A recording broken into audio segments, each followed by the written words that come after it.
நண்பர்களே நமஸ்காரம். நாம் இன்றைக்கி கொல்லிமலையில் அரப்பளீஸ்வரர் கோவில்கிட்ட இருக்கக்கூடிய சிற்றருவிக்கு வந்திருக்கோம். இந்த அருவியில் இப்போ தண்ணி பாருங்கள், ரொம்ப நிறையா வந்துட்டுருக்கு, ரொம்ப நல்லா இருக்குது. சமீபத்தில் மழை பெய்ததுனால நல்ல தண்ணி வந்துட்டுருக்கு. இந்த அருவியில் இருந்து தான் அப்படியே சுற்றிக்கிட்டு போய் ஆகாய கங்கையில் தண்ணீர் விழுது. இந்த அருவி சிற்றருவின்னு சொல்லுவாங்க. ரொம்ப அற்புதமாக இருக்குது. மாலை வேளையில் வந்திருக்கோம் நம்ம. ரொம்ப நல்லா இருக்கு பாருங்கள். மேலேருந்து ரொம்ப அழகாக ஊற்றிட்டுருக்கு.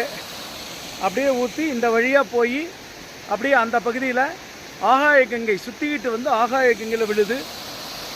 ரொம்ப ஒரு அற்புதமான இடத்துக்கு நம்ம வந்திருக்கோம். மாலை வேளையில் வந்திருக்கோம்.